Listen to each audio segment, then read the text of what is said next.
Bulletproof Radio, a state of high performance. Hey there, it's Dave Asprey. Before we get started with today's show, I want to talk about Casper mattresses. I've upgraded to a Casper. It's amazing. The startup guys at Casper are winning design awards, getting props for reinventing the humble mattress and kind of turning that industry upside down. They started with a simple mission: create a perfectly engineered mattress that you could try in the comfort of your own home. Casper ships the mattress to you for free and gives you 100 nights to try it risk-free. They'll come pick it up if you don't love it and refund everything, no questions asked. It beats testing a mattress, lying awake on it for 2 minutes in a store. Here's what else I like about Casper mattresses. All the foams used in the Casper have environmental certifications that ensure they're healthy to be around. Their materials are CertaPure certified, meaning they're made without ozone depleters or PBDE flame retardants. And they're made without mercury, lead, or other heavy metals. There's no formaldehyde, no phthalates, and they're regulated by the Consumer Product Safety Commission low VOC, volatile organic compound emissions for indoor air quality. They're actually less than 0.5 parts per million. So take them up on their 100-night risk-free trial like I did. Upgrade to a Casper with free shipping at Casper.com. Use my personal referral code BULLETPROOF to get $50 off your mattress. That's code BULLETPROOF for $50 off your next mattress at Casper.com. Terms and conditions apply.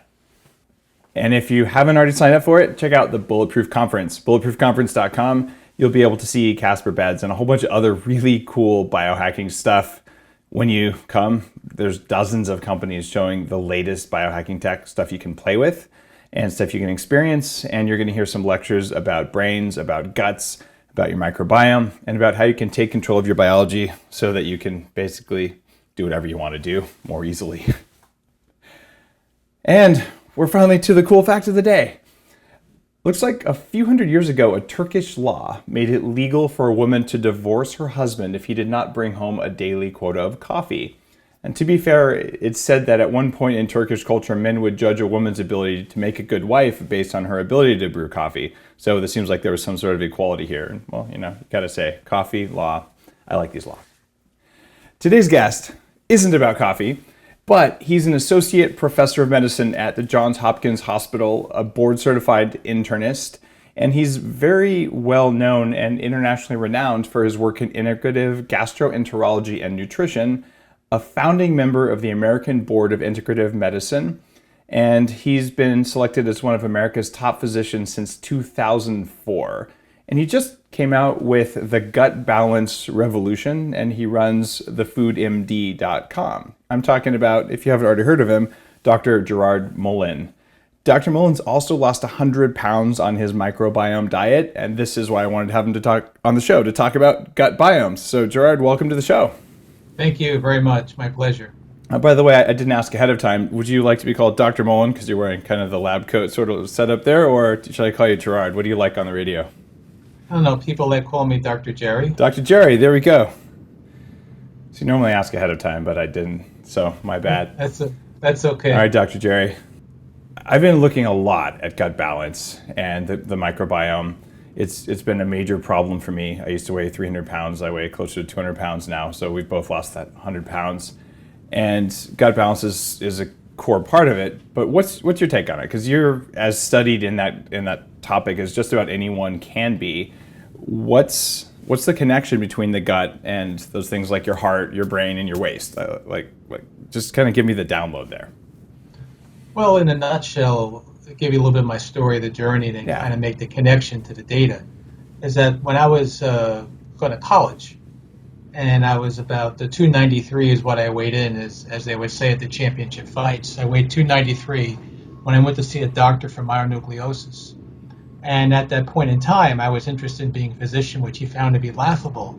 And it was sobering. What I did was I went to the supermarket and I picked up a little book on fiber. It was all about how fiber was good for you and fiber can help you lose weight. So I would combine that with yogurt, different fibrous products and brand, let's say oat bran. And I just started to see the weight come off. 20 or 30 years later, here we are. I've lost the weight and doing other things that were, microbiome shifting.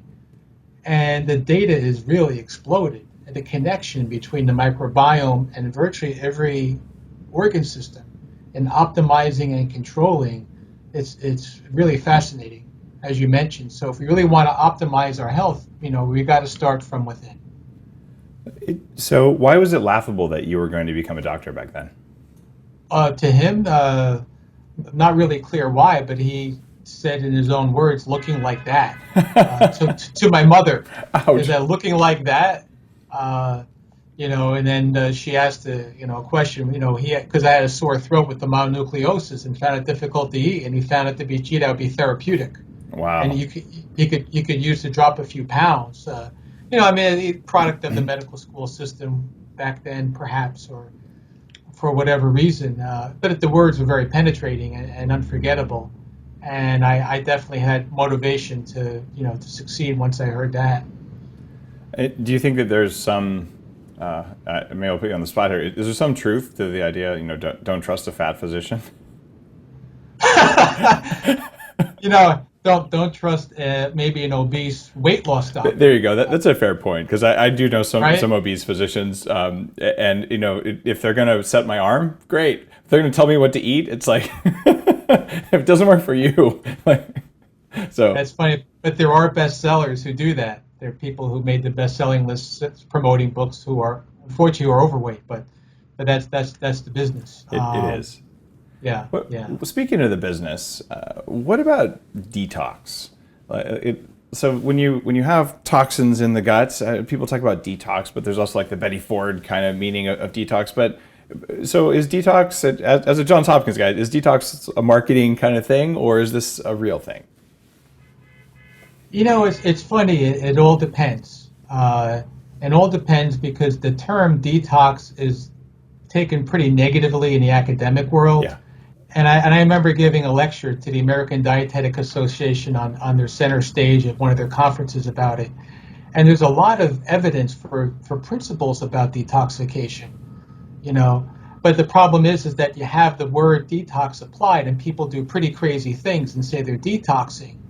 Then it may not be too healthy for them. I mean, the gut is a very robust, very resilient system. And you don't want to starve it. You got to gently recultivate it. You don't want to shock it. And unfortunately, with some of these detox approaches, you do yourself more harm than good.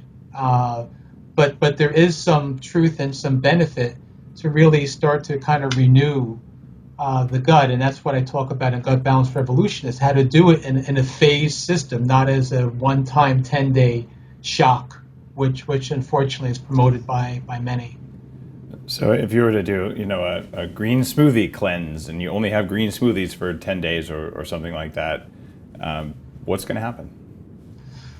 Well, what's going to happen is that you're likely devoid of protein, and you don't have glutamine to maintain your gut. You'll break down your gut integrity, and the bacterial toxins will start to, unfortunately, penetrate into your blood system, which is pro-inflammatory. So as much as you're getting benefit from having a lot of greens, which are phytonutrients, the confounding variable, what's counterproductive, is the fact that you're not supporting your system well enough, and even prebiotics for your bacteria, the good bacteria to grow.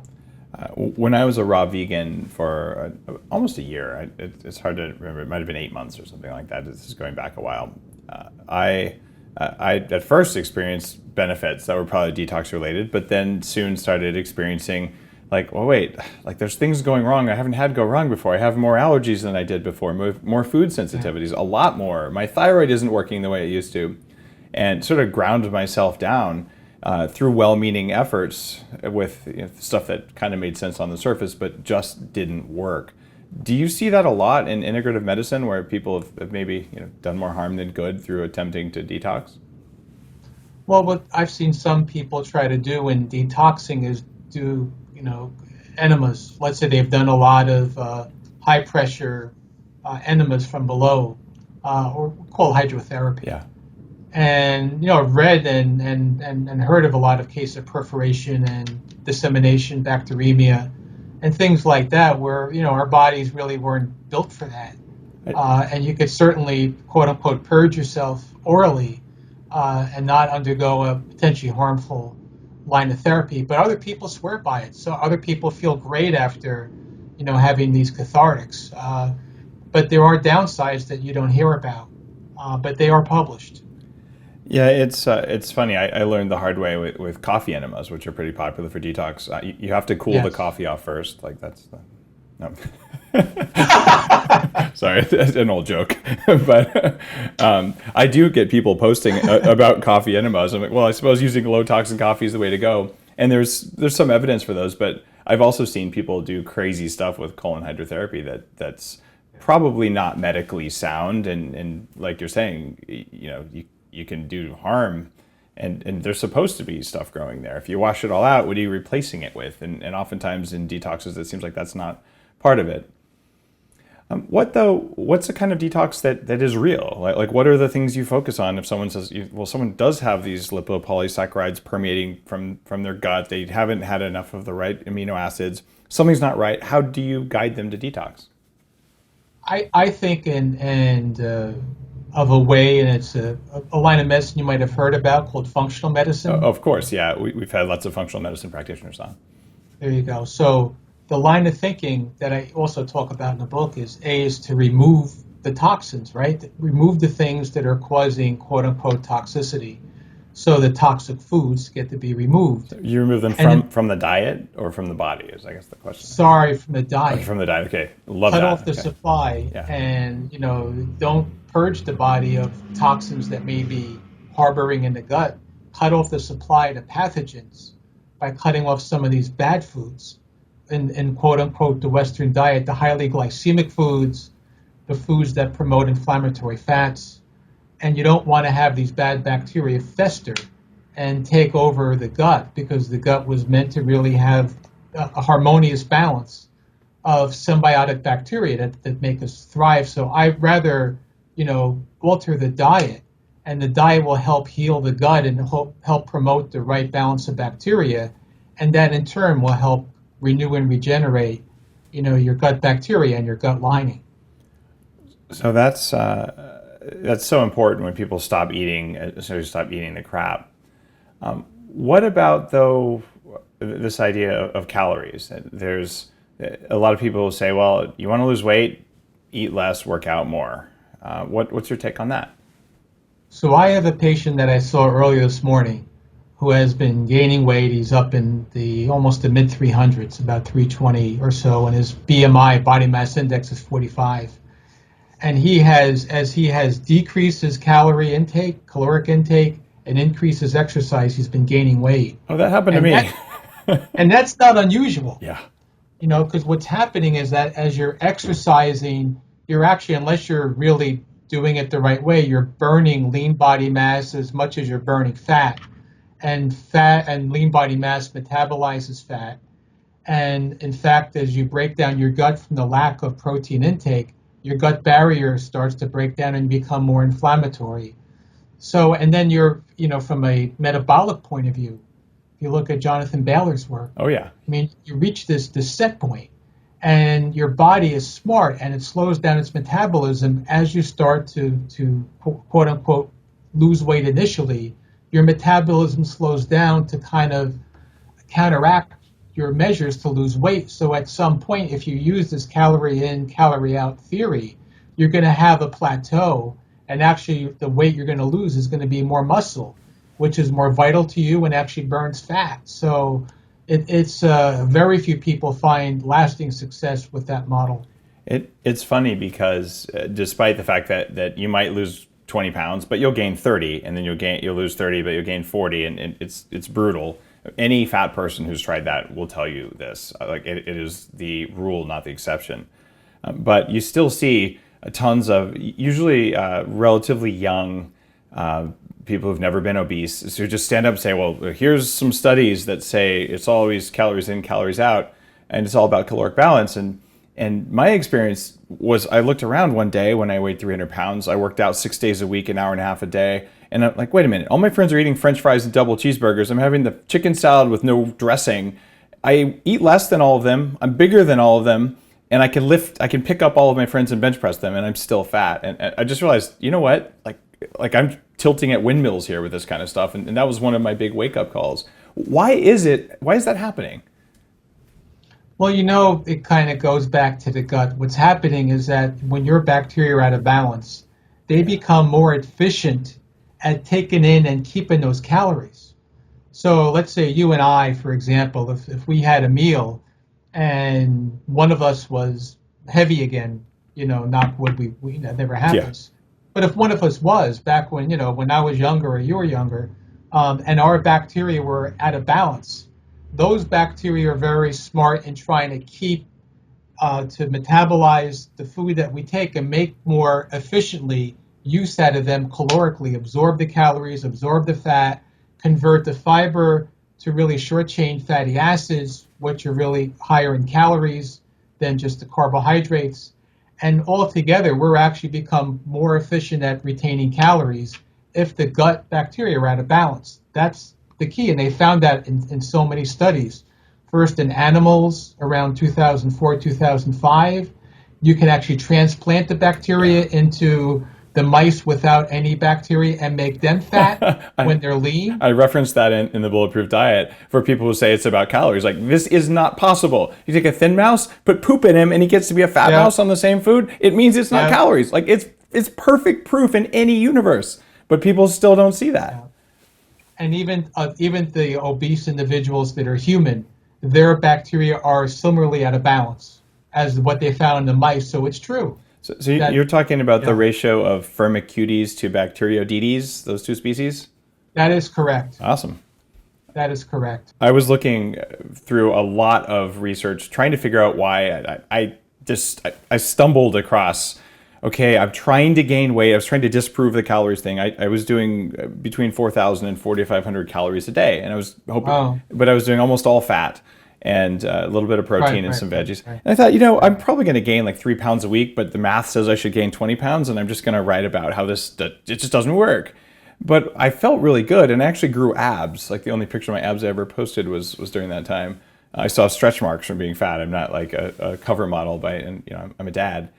But it was really interesting because when I dug through why would I possibly have lost weight during this time, I came across a study from China where they fed mice butter and coffee and saw a shift in the gut biome. I don't know how they did the study, but they found a shift of Bacteroidetes and Firmicutes, which the so-called fat people bacteria and thin people bacteria.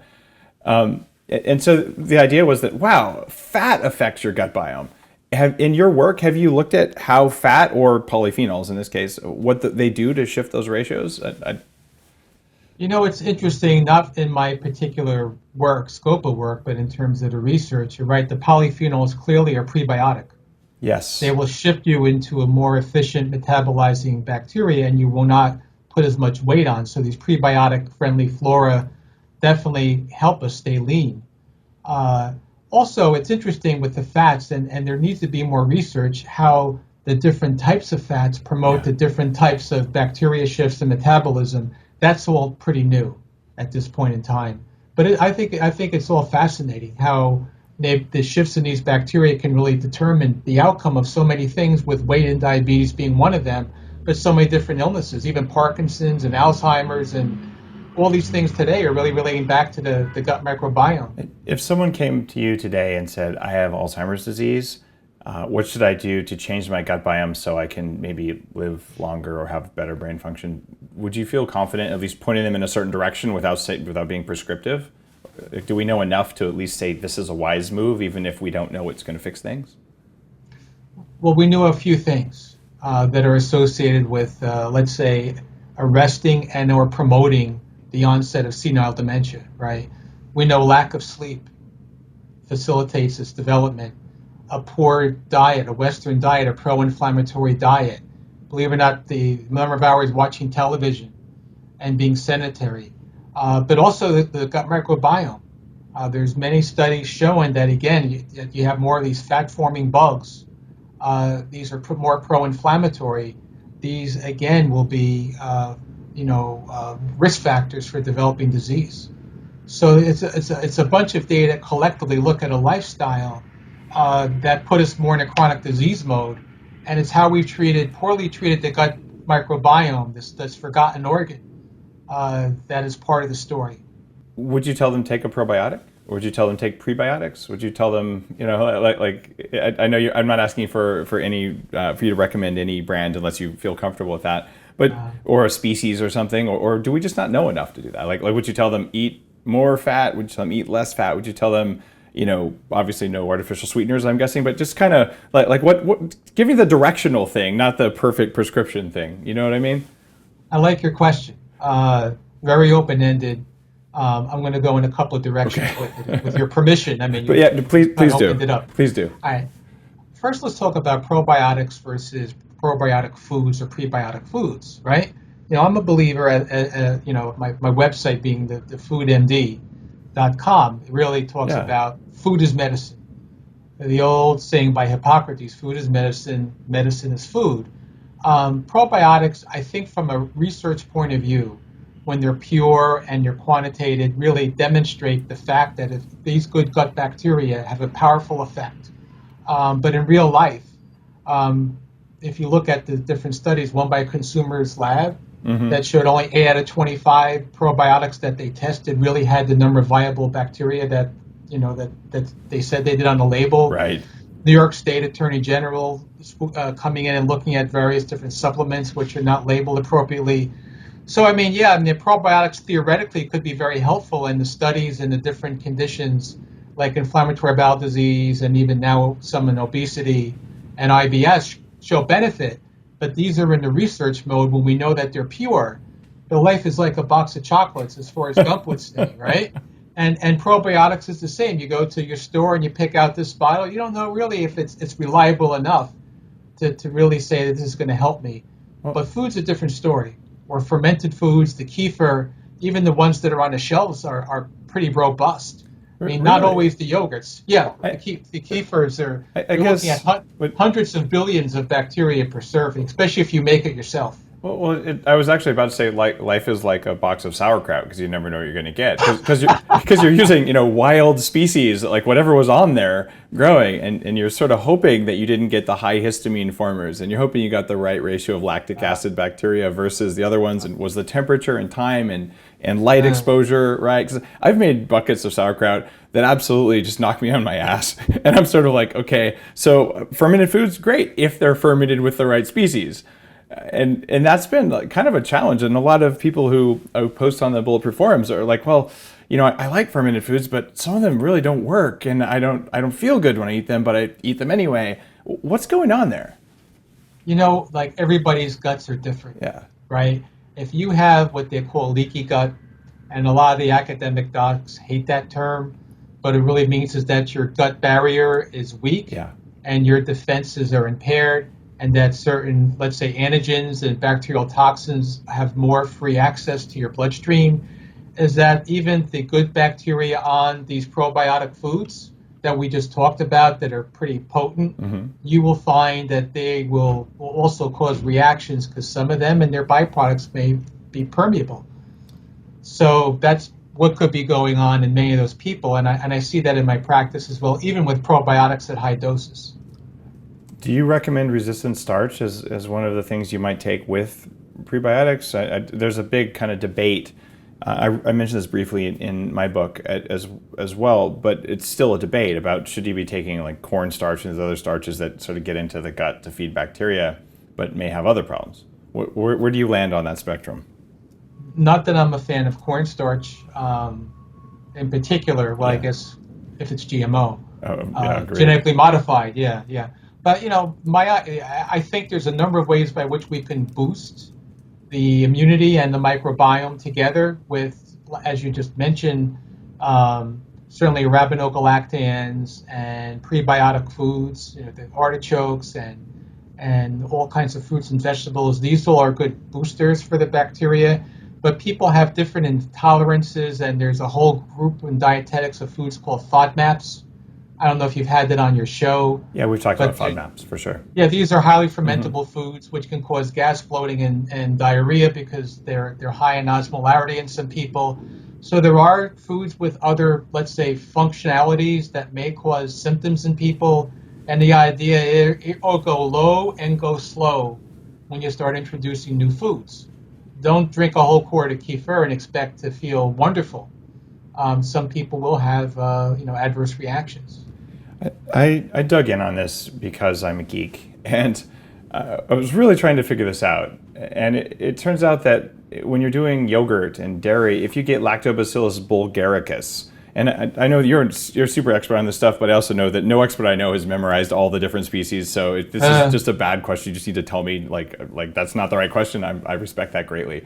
But right. Like there's bulgaricus and 2 other lactobacillus species, including Lactobacillus casei. These are like the most common yogurt ones. They form histamine in the gut. So if you're someone who has allergies, you might even be taking antihistamines, and then you take yogurt, then you start making more histamine than you need already. And I think this might be why some people don't do well on yogurt, but if they can switch to Lactobacillus plantarum, which is something that breaks down histamine, it works. And so in my own gut, I worked on getting a balance to reduce histamine sensitivity, and I'm not very sensitive to histamine. Like soy sauce doesn't knock me out anymore. That's a high histamine food, but it did at one time. Do you get to that level with patients? Do you see people who are that sensitive, or am I just like a delicate flower here? No, there are people who have histamine reactions, clearly, and they need to avoid foods that are high in histamine, and even sometimes there is dietary supplements that actually have the enzyme which facilitate the breakdown of histamine, which people improve on. Food sensitivities is a whole area with multiple mechanisms and gray science that is very challenging to deal with. I personally have kind of shifted away in my practice from that as I see more and more people in functional medicine and more immunologists kind of take that subject head on. Yeah. But there's a clear connection, and the gut microbiome appears also through the immune system be playing a role in that as well. Cool.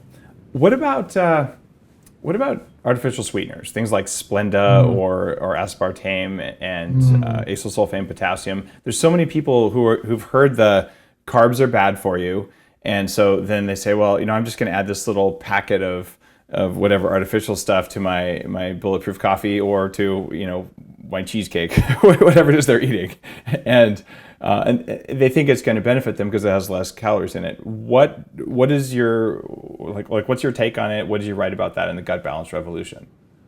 Well, it's an interesting question because back, I believe it was 2008, for the Thanksgiving special, I was interviewed by CBS here because saccharin was discovered at Hopkins. And they wanted to know, and they wanted to know it was for their Thanksgiving special. They want to talk about sweeteners and artificial sweeteners just for 1 or 2 minutes. And they interviewed me for like an hour, and I had all the papers, and it was very compelling. And they felt it was too good just for that segment. It got filed and never really got used again. And plus, the lady who did the interview wound up, now she's on Al Jazeera, but she left CBS, so therefore it got canned. But it kind of led my mind into really doing research on this. And what I've discovered over the years, in particular over the last year, is that there's a clear link between the ingestion of these, let's say, these NutraSweets, these chameleon sweeteners, and the onset of diabetes. Yeah. And the study that came out in February clearly showed that the linkage is that these artificial sweeteners destroy your gut microbiome, and through that promote the onset of diabetes. So here we are recommending to people to cut down on your sugar intake and substitute with artificial sweeteners, yet we're promoting diabetes because we're actually destroying your gut microbiome. It's really eye-opening.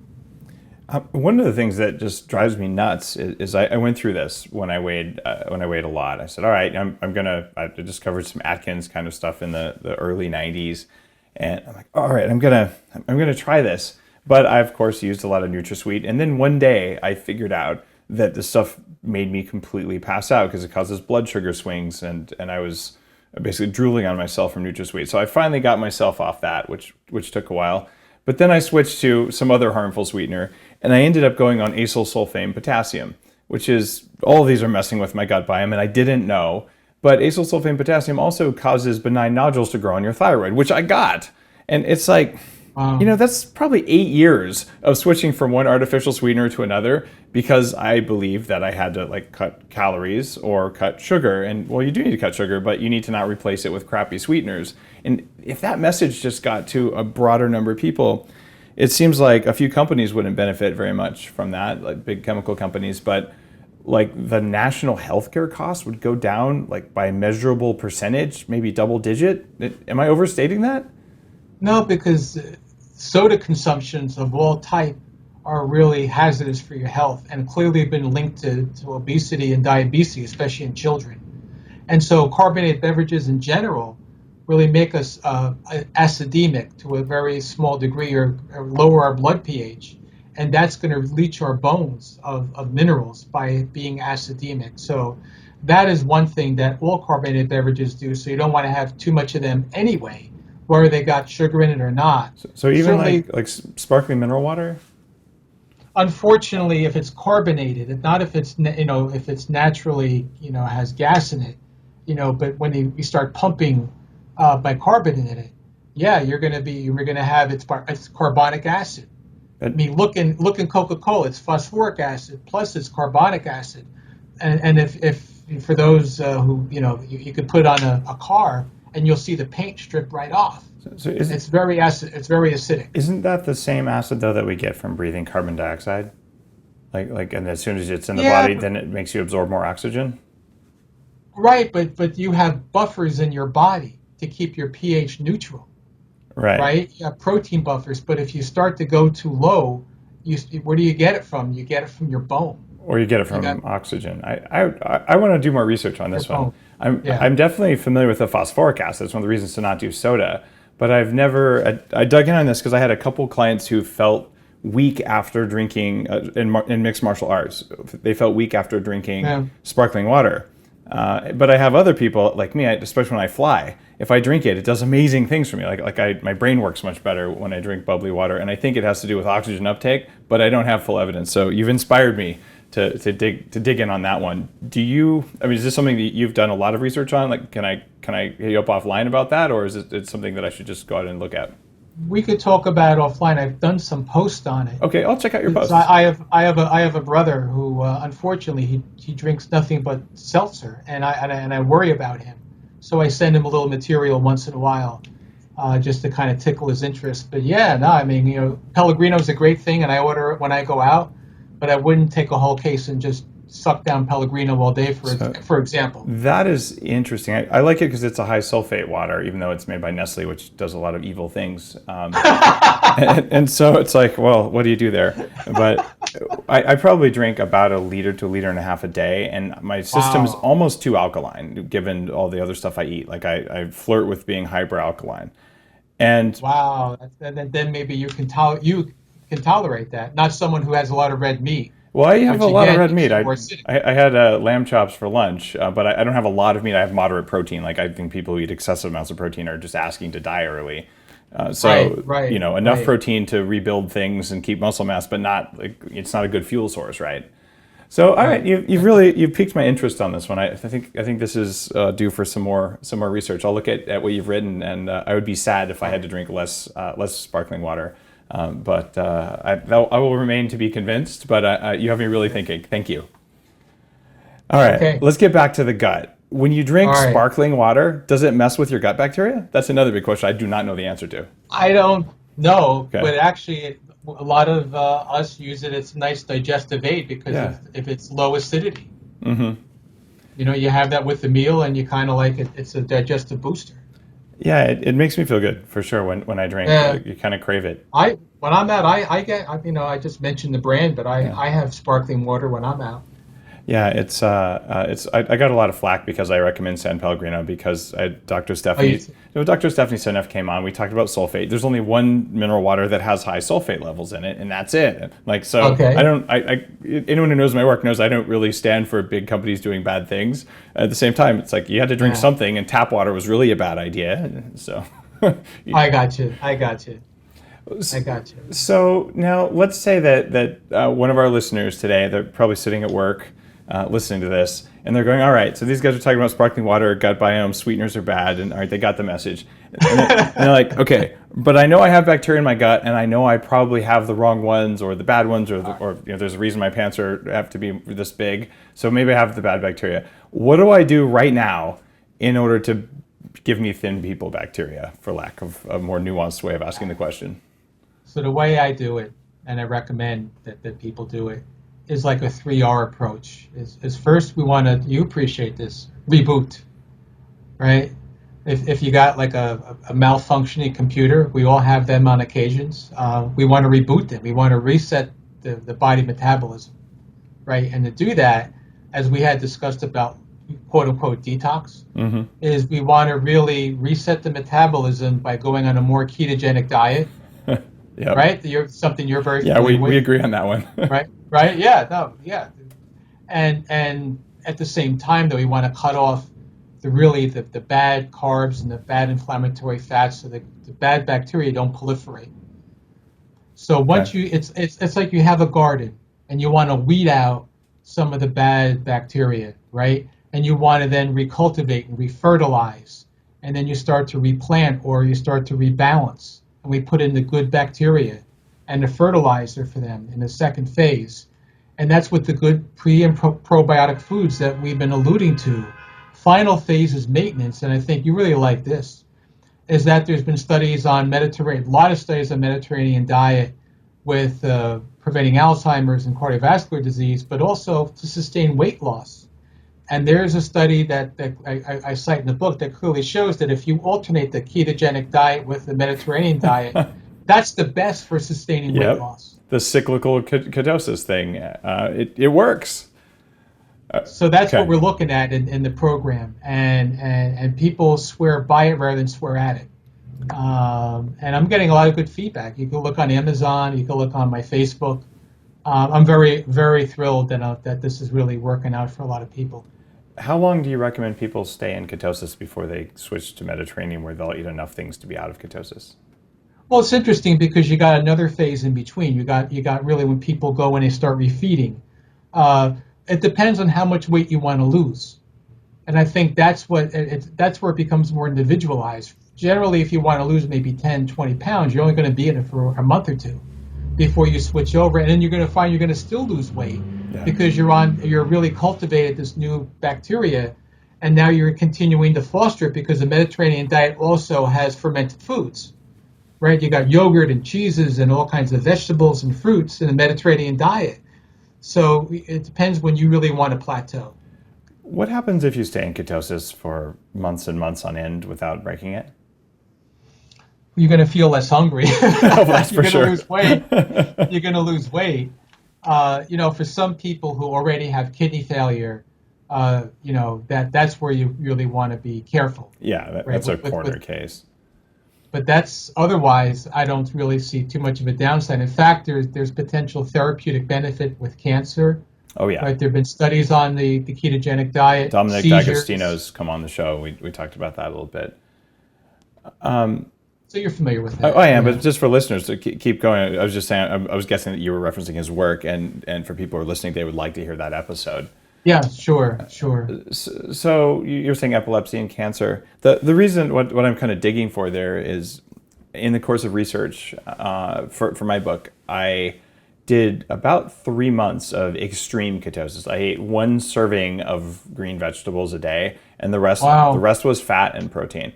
And I was trying to sort of replicate the Eskimo diet, lots of krill oil and things like that, lots of butter, like anything I could do to get the calories in, because I was trying to do a high calorie, high fat kind of thing. Wow. And towards the end of that 3 months, my sleep monitor showed I was waking up 12 times a night without being aware of it. I never felt rested. My eyes were constantly dry. My sinuses were constantly dry. And I got food allergies to some of my favorite foods, which sucked. And I've just about eliminated those now a couple years later. But what I think happened was that I was so low on carbs that I couldn't make mucus. I didn't have a mucus lining for my stomach. I gave myself leaky gut. I couldn't make tears to keep my eyes and mucus to keep my sinuses moist, because I was just so into ketosis and so devoid of carbs. And I've seen other people who are in ketosis for long periods of time, particularly women, they lose their period, they stop menstruating, and they can have adrenal issues. But on the other hand, there's guys like Jimmy Moore, who's a good friend, and he'll be in ketosis for like 200 years, and he'll probably live that long. And so I think there's some individual variation there, but because you see patients, and I clearly don't, I'm not a doctor, I'm a hacker. So what spectrum do you see there? Like how much ketosis is enough? Like what's your nuanced, I see patients answer to that? I haven't seen a lot of people on very long-term ketosis, and to the extreme amount that you're talking about. People generally try to, at least they get under 50 grams of carbs a day, and some feel a little tired in the beginning, and some feel very energized. I mean, I see people have different reactions to it, and I think you're right. I think it all depends on the resilience of your microbiome, whether you have a leaky gut or not. There's a lot of factors underlying health on how you react to that, ketogenic diet. I think that plays a factor as well, which is hard to have in a denominator. Sorry about that. I can't control the calls in. Don't worry about it. You're in an actual medical office, and for people watching, you can tell you're there at work, and for people listening, now he's in his office. There you go. And I appreciate you taking time out of your day for it. That's cool. Now, let's see. You've written some other things about superfoods for weight loss. Yes. What are those? I mean, superfoods are one of those marketing labels. Like I've probably seen white flour labeled as superfood at this point. But what are the ones that are real superfoods that you recommend? It's funny, and keep referring to the book, is that in each phase I have 10 superfoods for each phase. In other words, blueberries, which are high. Again, these are high in polyphenols. They're prebiotic. They're antioxidant. Cinnamon. Which you can actually flavor your coffee with, which is really one of the highest concentrated antioxidant foods that are available, particularly spices, and also regulates blood sugar. So these are the kind of things that I talk about. Coffee is one of the superfoods. We definitely agree on that one. I knew that would get your interest. So I talk all about coffee and the diabetes, cardiovascular disease, thermogenesis, different metabolism.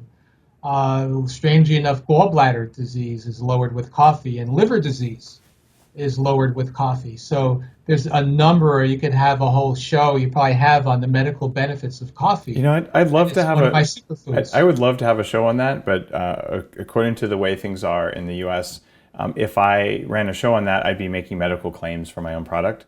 So there's actually like sort of a legal gag. Really? Yeah, I'm not even allowed to link to some of the positive research about coffee. It's probably stuff that you wrote about in your book. I can talk about human performance in coffee, but if I want to talk about the real big gun stuff that coffee does, not allowed. And it's kind of frustrating as someone who's, I'm here to help. I just want to link to the studies, but it's kind of a conundrum. It's strange. Freedom of speech. Even your guest, you can't have my guests can talk about it, but I just did. No, I'm it's fine if you do, but I wasn't expecting you to on this. But yeah, if I went out and did that, I would be breaking some regulations there. And in fact, one of my consultants said, "Oh no, you're in the era of controlled speech and not free speech." And I was like, "What? Like, what world do I live in here?" So yeah, sometimes like I'd really like to tell people that about coffee, but someone else will tell them that. So thanks for putting all of that in your book. I appreciate it. So I just did. Yeah. And I got a nice blog on it, right? That I believe you've seen on my website, all about the coffee. Yeah. And its benefits. Yeah, it was pretty cool, and I love what you said. Actually, I was going to ask you about it, but you were talking about we should see a randomized trial of Bulletproof coffee as a breakfast beverage. I'm actually interested in doing that, so I'm looking to fund some research on a couple of different things I do. There's some mitochondrial enhancement stuff that's really important. That's a part of what makes me tick every day, and I'm getting to the stage where I can afford to start funding research like that. I just need to find who can help me with that. So I think it's worth doing. Maybe hook up with Biome and see. I had not enough data, but I did send my poop in. We helped Biome get their funding at the first Bulletproof Biohacking Conference about 3 years ago. And so I had a free sample, and my one of my 6 theories about why Bulletproof coffee does weird stuff was this ratio of Bacteroidetes to Firmicutes. So I only had 2 samples from one of the other Bulletproof guys and me, and just not enough to put in my book, but the samples did show lowered Firmicutes and higher Bacteroidetes, which is what you expect for a microbiome effect from that beverage. Like the hypothesis and the animal studies say it, and we saw it in 2 people, but that wasn't enough to make a chapter in a book. But I would love to like just know for sure, because maybe it has nothing to do with that, but I do know that it kind of works dramatically. And it's frustrating to have a bunch of hypotheses about why something works when you know it works, but to not know for sure which one or which ones are the ones that have big effects versus no effects. And that's just a big knot of knowledge to untangle, but I think it's worth understanding. I agree. Did you do any particular it sort of randomized things for your book, or were you mostly looking at clinical experience? Like, did you put together a trial or anything? No, what I did was really organize the data, and I had a hard time keeping up.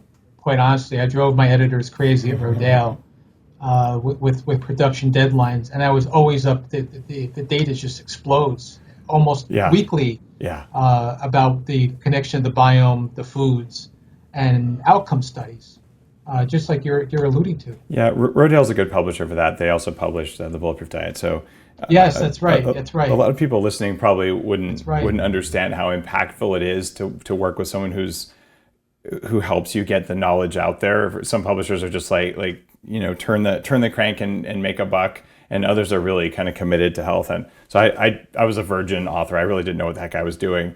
And I was grateful that I was able to include some last minute stuff, because you're like, oh my God, here's a study that what I thought was there didn't happen. And literally sometimes it was an hour before the deadline when I would send it in. I'm guessing you were the same way.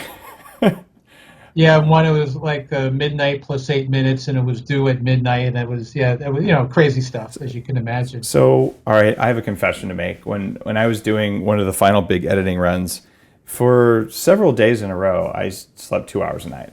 I basically stayed up till 7 a.m., slept from 7 to 9, woke up, cranked through. I was using all sorts of interesting biohacking technologies. I was using colored light for mitochondrial enhancement, and basically pulled out all the stops. I was in a flow state almost the entire time, and I wrote some like tens of thousands of new words that needed to be added. But it's kind of biologically expensive, so I was taking adrenals and whatnot. You had to have lost out on some sleep when you were writing your book. There's no question. It's like having a baby. No question. So there's no question. What did you do to stay resilient while you're writing your book? Like this is the stuff no one ever talks about. Like I'm sure everyone wants to know that, because everyone misses out on sleep when they have a big project. This was a long project, and I had a lot going on with work and everything else. So what I found, unfortunately, that on the weekends had some sanctity. I always had to have recovery sleep. And that's when I was at my highest functioning for the book. Recovery sleep, and I would just work strictly on the book. And those are my weekends for quite some time, for over a year, with minor holidays and family things. But during the week, my sleep was also very sacred, because I'm taking care of patients. So I make sure I had enough sleep during the week, and on the weekends is when I really compensated, and stayed up late and so on and so forth. So it was a little bit of a balancing act with sleep. Did you take any specific supplements or anything like that, or change your food at all? I put myself on my program just for the sake of it, more than once, particularly after holidays. You put on 5 pounds, I'd lose it almost, effortlessly. Mm-hmm. So that was, yes. I found myself really heavily, and ever since then, on salmon. Really heavy in my diet, because basically one of my dishes is Jerry's salmon salad, which actually became a dish at this restaurant that I talk about in the book. And since then, just about, I wouldn't say every day, but close to it, I definitely have fish. And I found myself even more vital and more functional. So I think that was one of the key changes. And omega-3s, obviously, I did, omega-3, so I'm really on a high omega-3 diet at this point. Do you ever worry about being so high on omega-3s that your cell membrane ratios kind of get shifted negatively? I'd have to test that out. I really have to test it out because you want to have a full spectrum of essential fatty acids. I also really, I do quite a bit of olive oil as another fat. So you probably get some omega-6s there. And some dairy, Okay. in the form of yogurt. So I do have balance, but I try to keep the omega-3s really cranking. It's a good idea, and there's some people out there who, if you have enough DHA, you can, walk through lava and you'll be fine. And it's like, well, DHA for the mitochondria is good, but too much DHA for the outer cell membrane seems like it can actually disrupt things. And there was a time when I got my ratio of omega-6 to omega-3, and for people listening, this is a bit geeky, but omega-6s are pro-inflammatory, but you need some in your cells. And omega-3s are anti-inflammatory, and those are the good ones. But I got my ratio down to 1.28 to 1. And the anti-aging guys recommend 4 to 1. And if you eat an American normal diet, your ratios are 40 to 1 with more inflammation and very little anti-inflammatory. So I went so far into anti-inflammation that I was probably the second lowest reading that I've ever seen. The lowest reading, by the way, is Dr. Larry Smarr from UC San Diego, who's another biohacker who looks at gut biome. I'm sure you must be familiar with his work, right?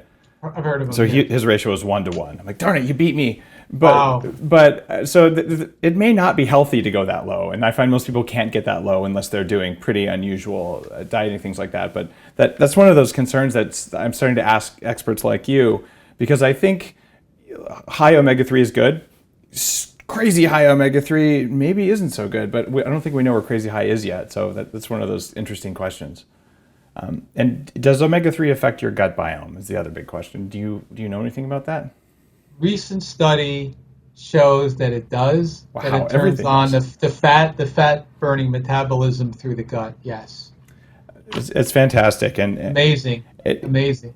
Is there actually value to going out and doing something like a ubiome genetic analysis of your gut, given that every meal changes your gut bacteria so profoundly?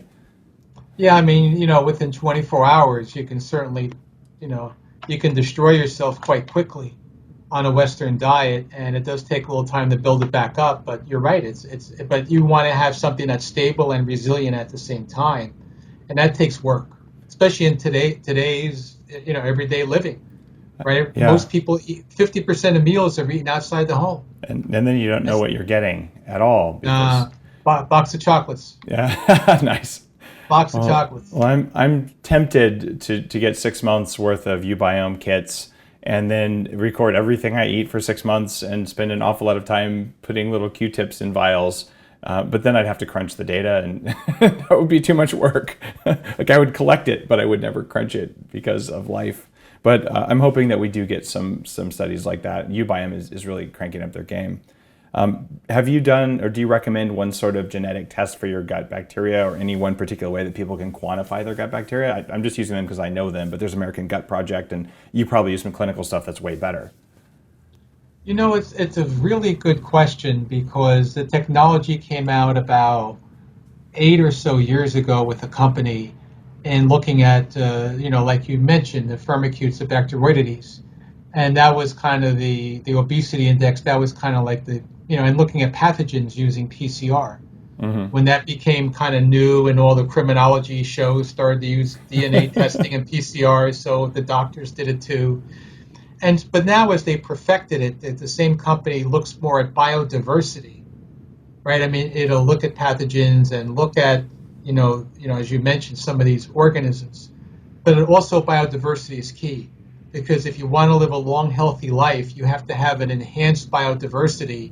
As we get sick and old, we have a limited biodiversity. Antibiotics, limited biodiversity. So there's some companies now that look specifically at what I've just been talking about, the biodiversity, which I think is key, as well as the different species, as you just mentioned with ubiome. So it's sure early days. I feel like it's like the homebrew computer club time from when we first invented PCs, but now we're doing it for what's going on in the gut, and it's so incredibly exciting. And there's so much we don't know. I'm thankful that you put together what we do know into the gut balance revolution, so people can basically say, here's what we know, or what we think we know anyway, and this is directionally accurate. The things that we could do. And there's a question. I'm sort of winding things up because I know that you're in the middle of your workday. There's a question that I've asked everyone who's been on the show, and It's based on your knowledge, not just from work, but like your life's path, including, that doctor who told you about how you weren't going to be a doctor, not looking like that, whatever else it was. But given all of that knowledge, the top 3 recommendations you'd make for someone who walked in the door and said, you know what, I want to be a better human being. I want to perform better at everything. What should I do? Okay, so there's a lot of facets or elements to health. Okay, I keep on having these R's come up in my head. It's about relax, which means de-stress, and also sleeping. Just kind of your body has to be able to unwind. How we eat. We've been talking about that all during this interview. Is eating better, relaxation, having balance in your life, and building up resilience. And I think those are really the keys to really living a longer and healthier life, and also, having a healthy social life. Because in many studies showing those who are isolated, do much poorly than those who have a really good social network. So you want to have a very healthy social network as you go on in life. And I think those are some of the keys that I see come up. Awesome. Thanks. I'm waiting for the study that shows that having a healthy social network actually means your gut biome makes better stuff, because there's probably a connection. It wouldn't surprise me at all. There may be. Yeah. There may be, because there's data about how, at least in animals, caged animals, how they exchange their microbiomes, and how you can actually have a lean mice help an obese mice really get leaner with the right diet, because they exchange their microbiomes to some extent. And there are studies that say if you have fat friends, you're more likely to be fat. And that could be a gut bacteria transfer thing. And I'm not saying don't hang out with fat people. I'm saying when you hang out with fat people, help them be thin. It's doable. Like, we have the technology. So yeah, got it. Awesome. Well, thanks for your work, and thanks for being on Bulletproof Radio. And would you tell listeners where they can find your book? Say the title again, and give me a URL where you want people to go. The Gut Balance Revolution, they can go to thefoodmd.com, where I talk more about myself, my blogs, and give information about the book. And, Amazon, Barnes & Noble, all these different book sites are at their local bookstore. All right. Dr. Gerard Mullin, thanks for being on Bulletproof Radio. Have an awesome afternoon. Yeah, you too. My pleasure. If you enjoyed today's episode, do me a favor. Go out and check out Dr. Jerry's work. These are people who have spent months and sometimes years or decades pulling together knowledge. And it's a really big thing when you decide to write a book, because it takes hundreds or even thousands of hours. And it's actually harder to write the book because you're boiling all this knowledge down of all these things, just choosing the most important things to share. It's a big act of creation. So if you enjoyed this episode, you learned something from it, you want to learn more, the best way you can say thanks is buy the book and then go out there and give it a good review. And that means more to authors like Dr. Jerry and me than you probably know. And while you're at it, I really appreciate it when you go out on iTunes and say, hey, Bulletproof Radio rocks. Give us a good review too on there. That goes a long way. Have an awesome day.